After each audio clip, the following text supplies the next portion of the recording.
Ebusia for mama kwaba eba Ghana tube so Mamodo for snowy Magia kunya masan so atina say and sama ekoso ewo omanga nimu eno ena masubuso uti na hwe no ye konkotie eye ekoso na do for ye ba na masfaso edi amo. Information Minister Designate Fatima Abubakar has pledged her commitment to ensuring timely release of information to the public to prevent speculations if she is endorsed by Parliament to become the minister. She took her turn today to be vetted by Parliament, where she has also been speaking about the Ghana Today platform, which she says will aid fact-checking. On our part as a ministry, it is important that we don't leave a vacuum or we don't waste time when it comes to responding should any matter become of public interest, because people are in haste to know what is going on, and where we fail to respond, it will create a vacuum, leaving a lot of space for people who do not have the best intentions to cook up some stories and put there.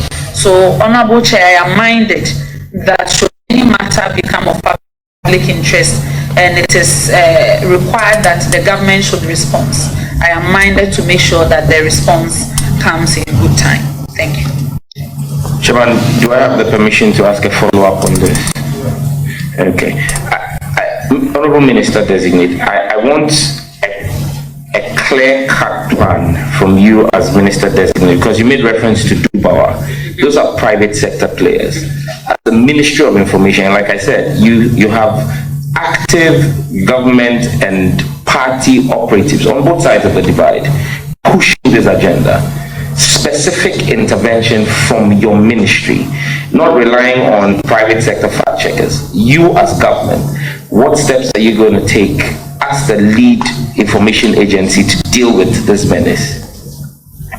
Honorable Chair, please, already the Ministry of Information under the Information Services Department has set up a platform called Ghana Today.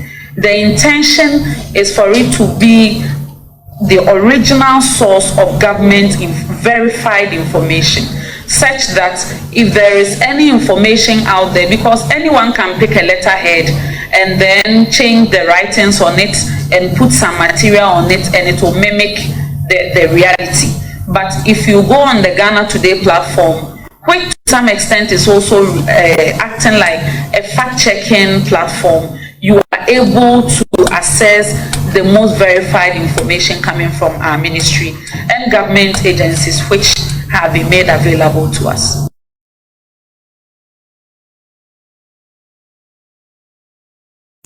There will be no introduction of a new CI to guide the upcoming general election. This was the consensus reached by the Electoral Commission and political parties earlier today at the Inter-Party Advisory Committee meeting, actually yesterday. The retention of the existing CI 127 for the conduct of this year's election will mean that earlier proposals for the use of Ghana card, guarantor system, and no indelible ink have been suspended. The NDC, which has returned after several negotiations with IPAC, said their demands for changes in the electoral process through their boycotts have yielded results. Declarative statements about issues that we've been haggling over for some time. Some of them had been heard, but officially she placed before all the political parties present that in 2024 elections, indelible ink will be used. One. She further stated that ahead of the election, the registration that we are going to have, the guarantor system will stay, because that has been a concern that we had been raising. We had always used evidence, their own evidence, that the 2023 limited registration, over 60% of the registrants registered through the guarantor system and not by using either a passport or the Ghana card. Therefore, if within a short period of less than 1 year, the EC was going to jettison the guarantor system through a new CI, it would have meant that the EC was going to disenfranchise a lot of Ghanaians.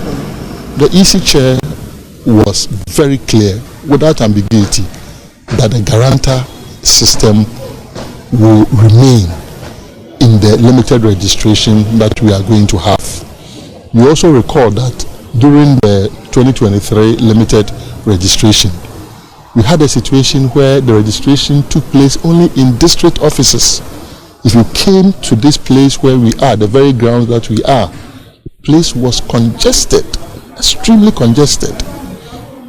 They have agreed that they will expand the registration beyond the district offices, but they will do that in electoral areas that have difficult to reach zones. And so we said there is ambiguity in difficult to reach. So we want to see what they are accepting to be difficult to reach, so that if we have to make inputs, and we believe we would have to make inputs into them, places like Afram Plains and North Tongue and the rest, there are hard to reach areas there. We will help them so that we all co-create those hard to reach areas in the electoral areas. So there again, we complain about the district office registrations, and initially we were pushing for, not in this meeting, but initially we were pushing for the entire polling stations, but it's obvious that their budgetary constraints and everything cannot allow. But at least they've met us halfway by extending to the electoral areas with hard to reach areas, and this is something that we will try to address the ambiguity.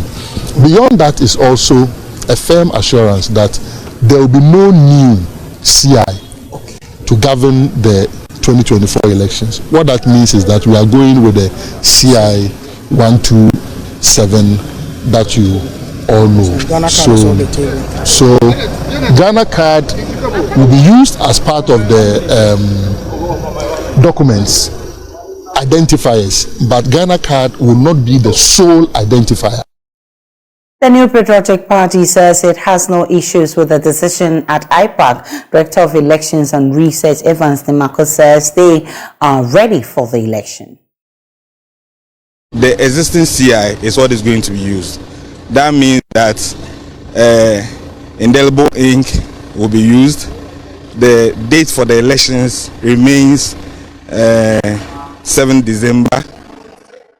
There's going to be registration exercise for 21 days. In May, there will be guarantor system. What the NPP will not support is for stakeholders to guarantee for minors and non-citizens to be on the electoral roll. It is the reason why the New Patriotic Party was in full support of a new CI that will ensure that it is the Ghana card that will be used. That notwithstanding, we'll go along with what exists and make sure that the right things are done. I think as parties, we've had successful celebration at this meeting, and we'll see to its fruitful implementation. Yes. Would you say generally you are satisfied with the engagement with the EC? Yes, we said that with respect to the registration that is to come in May, the EC said it will be at the district offices for 21 days. The EC has also agreed that they will make available some mobile registration teams so that very difficult areas will be assessed for our brothers and sisters who will have to register to be on the ballot. They are anticipating a certain number of about 600,000 to be on the electoral roll. And so we will be eyeing those indicators and make sure that we will have a very successful exercise, and for us to have a very peaceful general elections come December. For us, we know very well that our candidate, Dr. Mahmoud Baumia, has done so much. There's so much of support for him across the country, and so we know we are winning the election. So we will do everything it takes for Ghana to have a very smooth and successful election. Any busia for in summer koso ewo ye man Ghana mu eno a era waso ate eno we ni ensu ewu bi ene na comment section ho hwe fa comment no ebreme ewo comment section na mu dofo snowy meje boy akinkan ni na ede amamo ansa na mesori mo so me kai mo se aha eye Ghana ti ba ha ena ensama koso ewo ye man Ghana mu no onsa ebenka inti ende na subscribe so won subscribe ya na fa unsa emi notification bell no so se na bia insem no se de tuma intempa so unso wenye bi na so sisi amino ka se die come